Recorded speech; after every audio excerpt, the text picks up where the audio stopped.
Good morning, everyone. It's my pleasure and honour to begin this seminar today and to introduce our speaker for the day, Guarav Saxena. I'd like to begin, before I do that, by acknowledging the traditional custodians of the lands from which many of you are meeting, the Gadigal and Wongal peoples, and those from the land from which I am meeting, the Palawa peoples of northern Tasmania, and pay my respects to elders past and present. To introduce Gaurav, I'd like to begin by welcoming you to the Northern Institute's Visiting Academic Seminar Series for 2026. This is the first presentation for this year. Gaurav is a final year PhD student in psychology at the University of Bristol. His research focuses on the decolonisation of the psychology curriculum. He's also a student fellow with the Bristol Institute for Learning and Teaching, where he explores how higher education institutions can integrate AI into education and how AI itself can be decolonised. In today's seminar, Gaurav's going to be showcasing his PhD research, which uses a critical realist lens to examine how psychology students understand and engage with curriculum decolonisation initiatives in UK universities. He's going to be presenting findings from a component study within his PhD where he interviewed undergraduate students to explore their perceptions and the contextual factors influencing their engagement. And he'll also share insights from his current multi-university collaboration involving 9 institutions. I've had the pleasure of having Gaurav stay with me for a few weeks while we worked on another research project focusing on use of realist questionnaires. So I can add to this introduction that he's also an absolutely charming gentleman and a great cook. So with all that, I'd like to introduce Gaurav. There will be opportunities for questions at the end of his presentation. So feel free to make notes or to drop questions into the chat, but we'll hold the Q&A session at the end. Thanks, Gaurav. Over to you. Well, hello everyone, and thank you so much, Jill, for the very, very kind introduction, and also Northern Institute for kindly inviting me to present my work on how psychology students in the UK are perceiving decolonial initiatives, and what do psychology students in particular think about them. But to begin with, I'd like to introduce myself. My name is Gaurav Saxena, like Jill kindly mentioned, and I come from India. Before I started my degree in psychology, my background was in political science. I finished my undergraduate degree from Delhi. Then I came to the University of Bristol, did a conversion degree in psychology in 2019. After that, I went back to India, worked for a bit as a research assistant there. Then I worked as a research assistant at University of Liverpool. And after that job, I got the scholarship to do my PhD. So this scholarship funded first for another master's in research methods in psychology and then my PhD. I am now in my third and my final year where I'm trying to analyze data from my final study and race towards writing my thesis. So why am I researching this particular area on decolonizing of psychology curriculum? And what motivated me to do this study? The first reason is that I feel a personal connection to this topic. Like I mentioned before, I come from India, and like Australia, India also has a dark history of colonization. I remember that during my undergraduate degree in political science, we were asked to read about Indian political history that was written by foreign authors. And at that time, I did not have the vocabulary of decolonization to question that, but this idea of me having to study about, India and about the Indian history written by foreign authors, it always sat very uncomfortably with me, and it really bothered me. Um, so I questioned, I began to question these. And so after I did my conversion degree, it was my supervisor who sort of introduced me to this idea of decolonization, which subsequently sparked my academic interest in this area. So another reason which I believe at least played part role in at least me getting funded to do this PhD was that decolonization has become a hot topic within academic institutions, especially in the United Kingdom.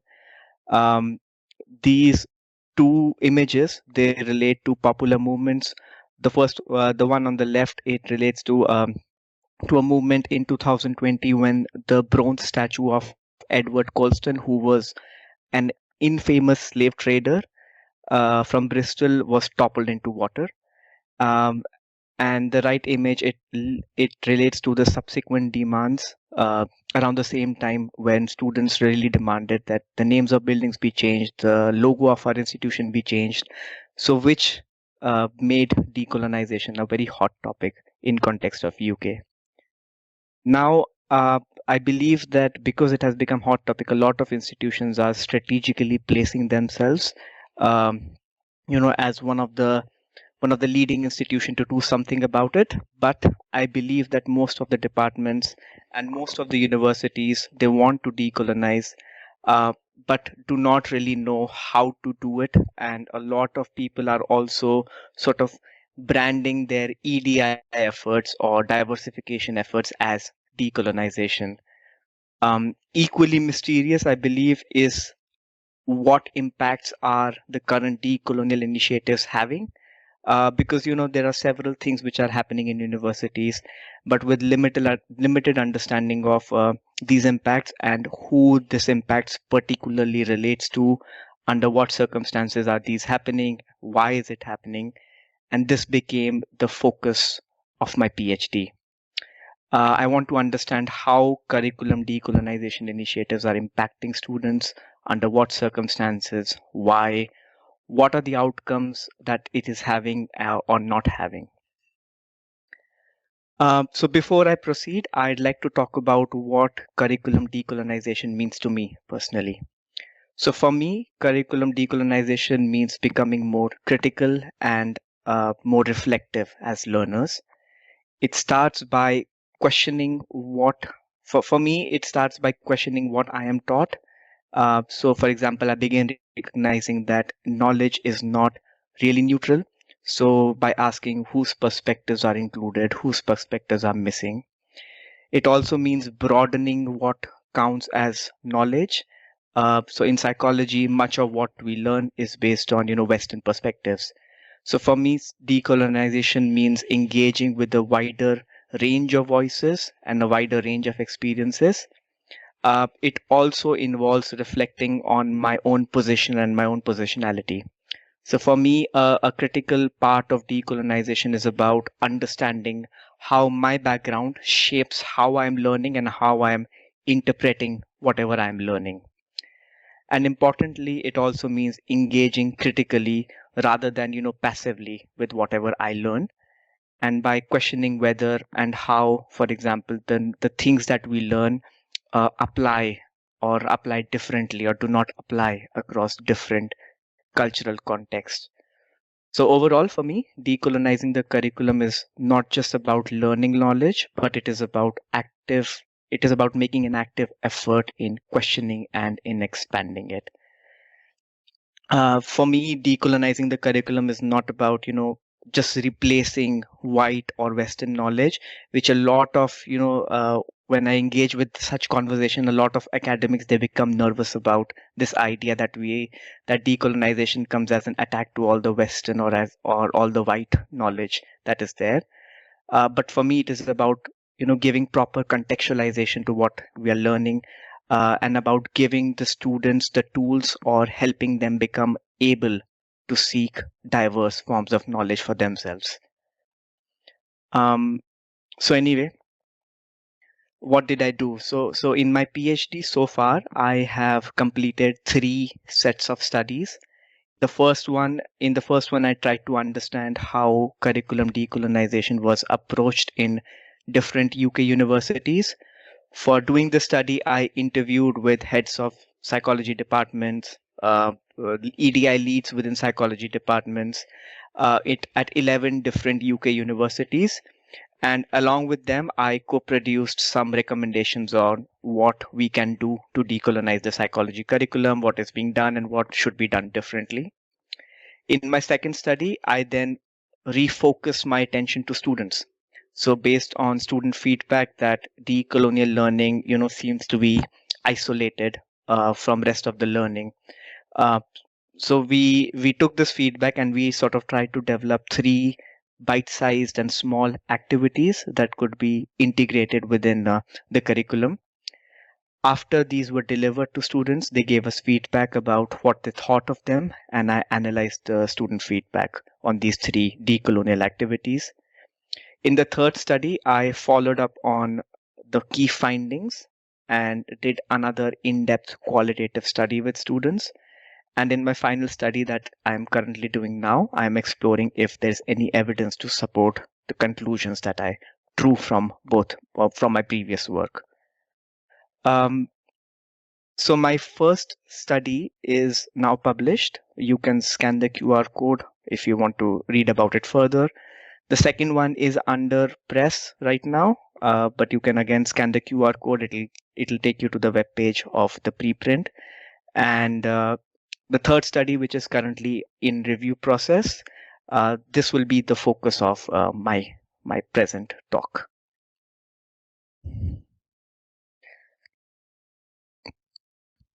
So this particular study, I conducted a qualitative study with 21 undergraduate students in psychology of different year groups studying at the University of Bristol. I was specifically interested in exploring how different contextual factors influenced student engagement in curriculum decolonization initiatives.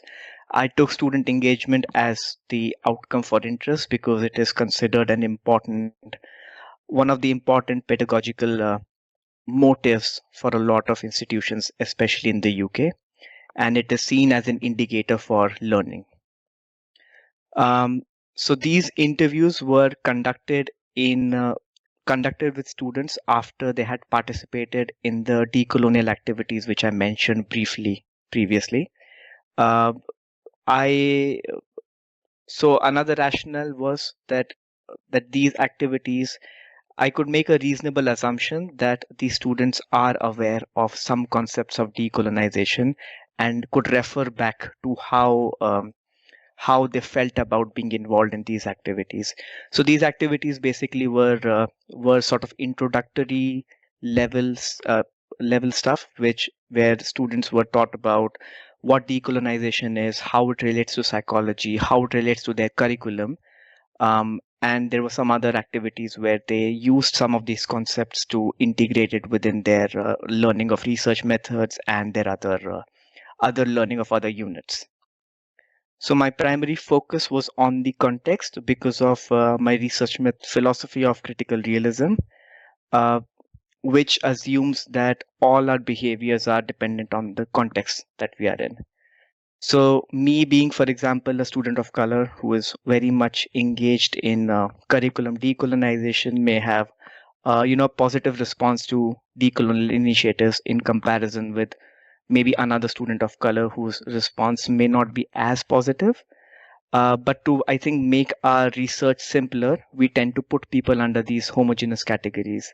So this research helped me appreciate the cultural nuances of it.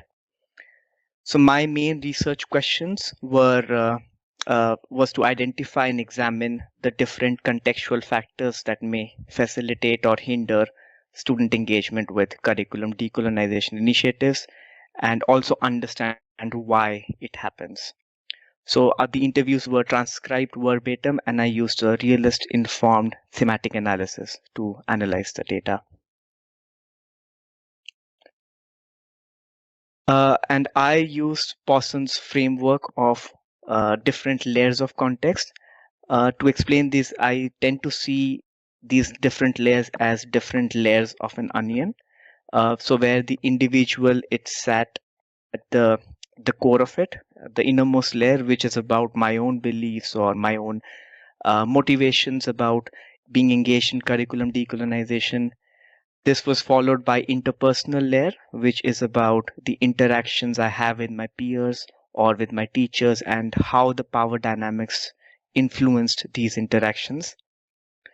On top of that sits the institutional layer, which is about the broader university level policies or policies of accreditation bodies, which may impact my engagement.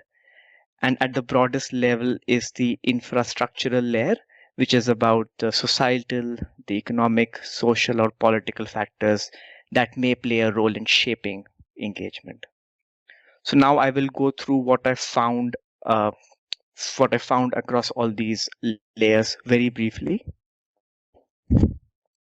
So, for example, for the individual layer, I found 6 sort of categories which correspond to these bubbles that are there. The text on top of the arrows are mechanisms that are linking contextual factors to the outcome. By this I mean that different sort of context triggers these mechanisms to fire, and the firing then becomes the cause for either increased or decreased student engagement. But in this talk, I will only focus on these bubbles, which are the different categories of context. So the first category was about academic pressures or academic priorities, which basically means that students have a lot of workload. So they only tend to prioritize doing those things or being engaged in those activities which they believe are important to them and which would give them maximum marks or maximum grades. So anything that is not sort of graded or anything that wouldn't give them marks, they would show less engagement. The next category is about prior knowledge, which means that students may have sort of prior understanding of, for example, what decolonization is or racism is or stereotypes, and this learning may enhance their attention towards teaching of these activities because they may be able to link this knowledge with the prior understanding that they have. By agency, I mean student perception of their position within the academic setting or within the education setting and the extent to which they can get involved in curriculum decolonization. So whenever students see that there's any sort of curriculum decolonization initiative and which is also accompanied with actionable steps, or it also gives them strategies about how what they can do practically, they will show more engagement because this would increase sort of their confidence in their ability to contribute meaningfully. The next is about belief and personality, which is about the idea that students have a preferred way of learning, for example, and this preferred way is consistent with their personalities. For example, there are students who may like being involved in group activities, and group activities form a very important part of psychology learning in UK. Uh, so but if students do not really feel comfortable enough in voicing their opinion or being engaged with their peer group, they may experience discomfort, and this discomfort may lead to decreased engagement. So when we tend to put these people, that decolonization will be more. Uh, so the engagement with decolonial initiatives would be more whenever any sort of uh, where the participation is consistent with the way in which students prefer to learn, basically. By educational mindset, it again links back to the idea of academic priorities, which I previously talked about, because I think we need to understand that there are students who, who just want to get their degree. So they wouldn't see any tangible or any observable benefit in engaging with any decolonial initiative, right? And when we are not prioritizing them or when we are not incentivizing their participation, their engagement would be low. And finally, the teacher influence is another important one because the style of delivery, the enthusiasm involved in delivering the material can have a positive influence on students. So when students perceive that their teacher is less interested, or their delivery of any initiative they see it seems more superficial, then their engagement will drop automatically. Uh, uh, so what was interesting here is that in this layer I found that student really um, did not think that the ethnicity of the teacher mattered, because they are like their passion or their knowledge, it seemed to triumph over the ethnicity of the teacher. So I think that this indicates that a lot of times in universities, uh, departments are worried, or white academics are worried that they shouldn't be that if they deliver something on decolonization, they don't have the legitimacy or the authority to deliver that, right? So I think that this relates to this idea that if you are passionate, if you are enthusiastic, and if you really know the content, students do not mind what your ethnicity is. So the next one was about the interpersonal layer, within which I found four different categories. Uh, the first one was about classroom diversity. So how diverse the classroom is, um, and how well do students feel that their views are valued within their diverse setting was deemed important. So when students feel, they feel psychologically safe to express their opinion, they feel uh, then they're more likely to engage more. Similarly, how comfortable students feel and how openly they can talk about their opinion was another important category, because when students feel that their views wouldn't be paid attention to, because nobody is interested, or their environment is not really encouraging them enough, or they feel uncomfortable with their peers, then their engagement will decrease automatically. Um, Another important determinant of this category was peer to peer engagement. So, for example, when I am surrounded by people who do not really support decolonization, or they have very critical opinions of it and they are very vocal about their critical opinion, then I would automatically or naturally keep myself quiet, because I wouldn't feel really safe to express my opinions. So in all of this, the role of teacher and the teaching quality becomes very important, because the discussions on decolonization can, of course, naturally be very sensitive. So the way the teacher is able to handle difficult conversations, and difficult and challenging conversations becomes very important, because they should have the ability uh, to handle such situation well, and then create a supportive ecosystem that will make students feel psychologically safe enough to express what they feel.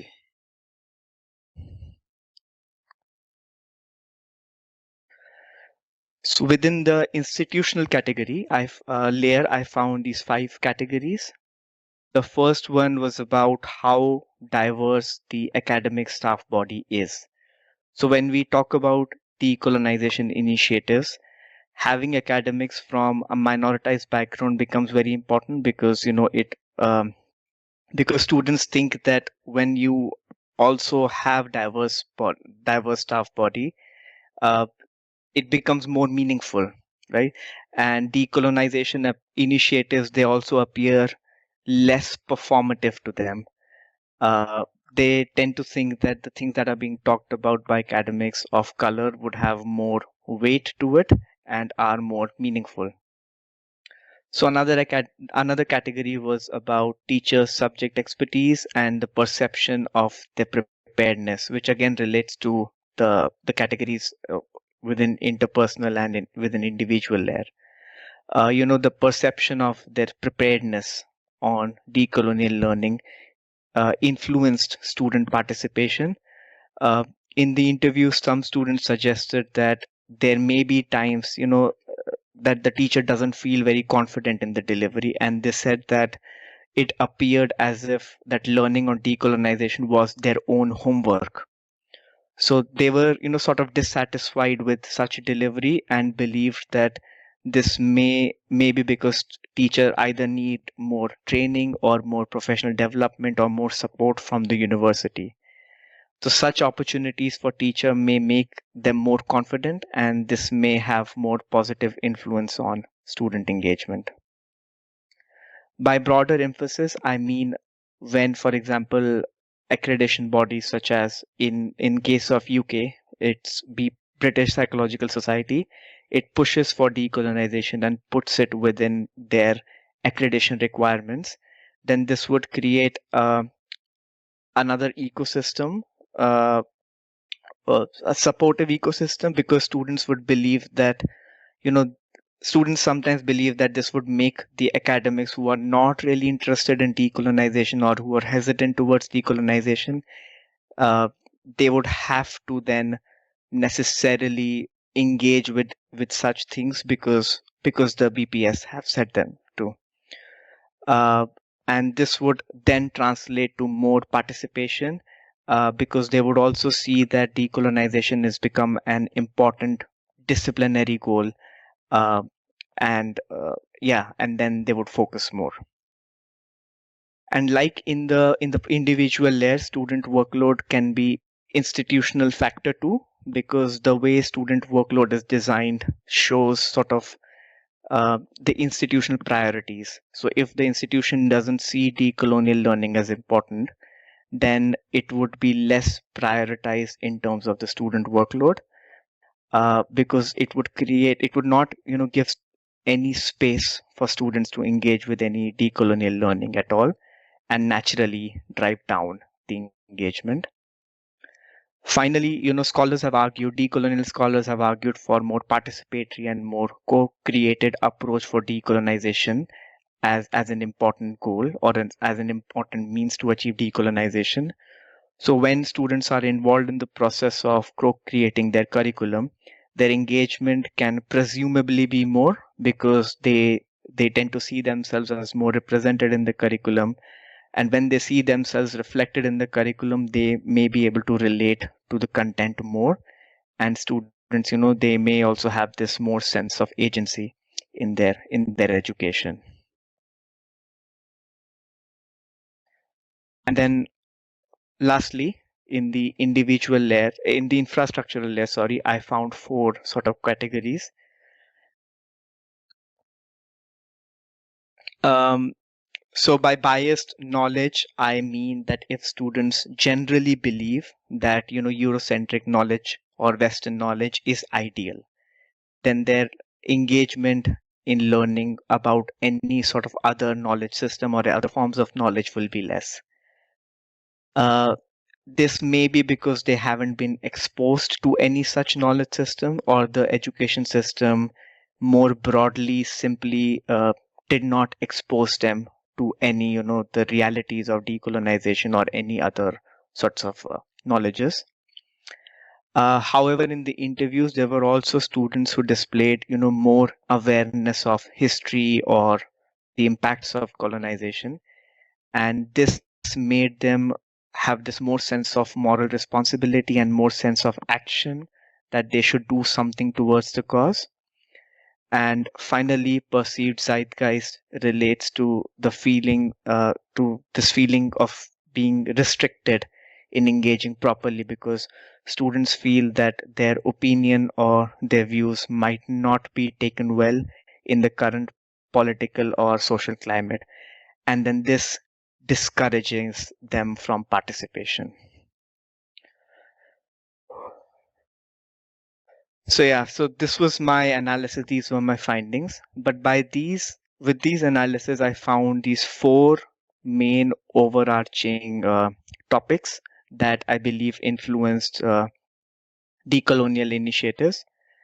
Uh, So these topics involved how are we incentivizing or how we are incentivizing grades for students, how we are assessing their learnings, their sense of agency in any sort of decolonial initiative, and finally their consumerist orientation. I argue that these themes they converge to this present day meritocratic education system, because meritocratic system, it assumes that we have created a level playing field. We have created an education system that is fair, that is equal and just, because we just award students or reward students based on their talent and based on their capability. It assumes a level playing field for students without really understanding that grounds have never been even for these students. So, for example, students may have diverse socio-cultural background. So, meritocratic system wouldn't really take into account how varied these are and how variation within this system do not really consider how this may influence their learning. And in order to cope with such a system, it creates, a competitive educational environment. Students compete with each other in this sort of academic race, and in order to win this race, they tend to prioritize graded assessments. This is why I believe that engagement is low whenever decolonial education is not tangibly incentivized. Also, I believe that present day education system has become very transactional, where students are like, consumers, that they're paying for a service to the university. And with such a mindset, students either do not feel that they have the agency, or they do not want to take any agency in making any effort to make any changes in their education.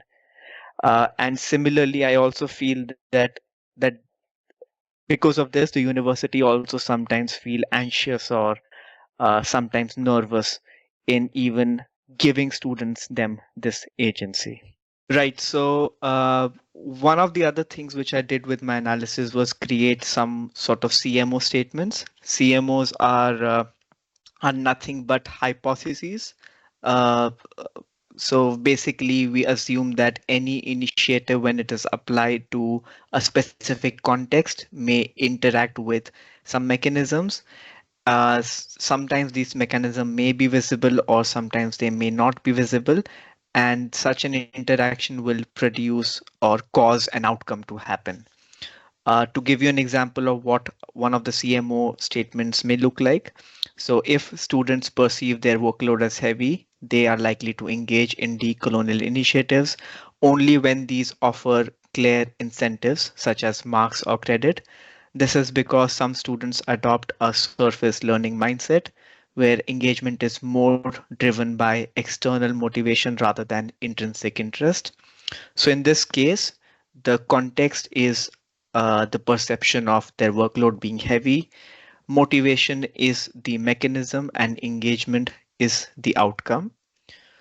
Um, so anyways, so till now, I am in my final year of my PhD, and for my final study, I'm using this approach, which is known as a realist evaluation approach, to test some of these statements. For this study, I am collaborating with 9 other universities in the UK. The idea is to get some evidence either to support these statements or refute these statements or to refine the hypothesis that I developed. So far, I have collected data from around 950 students, and more data is being collected as we speak. So yeah, thank you so much. This was the end of my presentation. Gaurav, thanks so much for hanging in there through the technical difficulties. I'm so sorry. No, it's absolutely fine. Thank you for making your way back to us. You might be pleased to know that at least one person had commented while you were away that it was an amazing presentation. And I'd like to second that. We also have a first question for you, if I can perhaps lead off from that.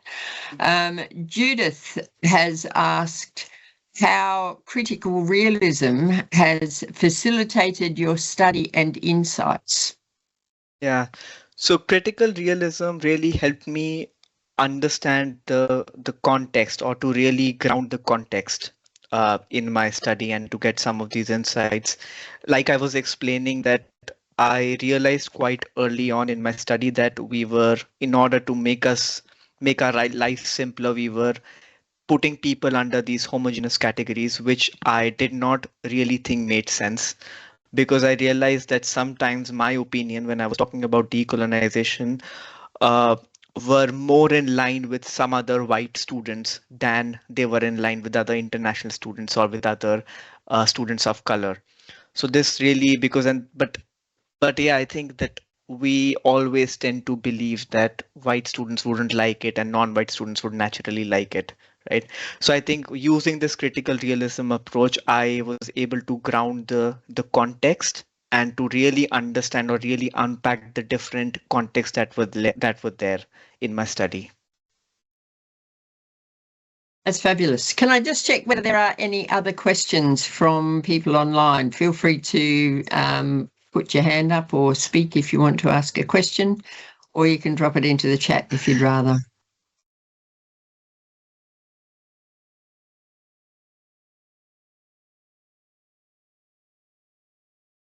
I'm not seeing any hands so far, but a question's just come in from Anya. So the question reads, a realist approach to data analysis assumes that there is a reality independent of our perceptions. Does this mean that our values are context independent? If so, why a statement that all our engagement is affected by context? So I believe that that a realist approach or realist philosophy assumes that there's an independent reality, but our perception to that reality is subjective, or our perception of that to that reality is influenced by our belief, by perceptions, by our values to it. So does that mean our values are, so I believe that yes, I think our values would also be context dependent, and our values form the layer, the individual layer, if that makes sense. Can I interrupt you there? The question actually asks, does it mean that our values are context independent? Oh, independent. Oh, sorry, I thought it was context dependent. I don't think so. I think whatever our contexts are, that would naturally yeah, I believe that our values are also context dependent, because my value as an Indian person would may be very different, and my values are also continuously informed by what my knowledges are, what I am studying, and what I am believing in, and that belief would be different from another person and their background and their cultural upbringing and their the way they are brought up. Yeah. I think the assumption that might be built into Anya's question is that values might be a reality independent of our context, but I see it the same way as you do, Gaurav, that values are in fact culturally, socially, and individually formed, and that they are therefore context dependent rather than independent. Any other questions from anyone? If not, we're getting pretty close to out of time, and a few people have had to go. So we might call it quits there and say, Gaurav, thank you so much for spending part of your final day in Australia with us. I would just really like to thank you for your time. I would like to thank everyone who's still with us for their time in being here with Thank you us. so much. And I'd just like to mention very quickly that there are another couple of upcoming events on May the 20th, a visiting academic seminar with Catrian Pipe, Associate Professor, I think, on Sea Urge, a global anthropology of climate urgency, which is a large-scale European research project investigating how urgency is produced and experienced contested and acted upon in the context of climate change across diverse social worlds. Boy, does that sound naturally realist or what? And the second is with Brandon Seidelo on May the 28th. And it's on understanding and mitigating saltwater crocodile attacks on humans in Indonesia. So those are another couple of really interesting presentations coming up. Meanwhile, thank you to everybody who's attended today. Thanks again, Gaurav. Safe journey on and safe journey home. And we'll be in touch with you soon. Thanks, everybody.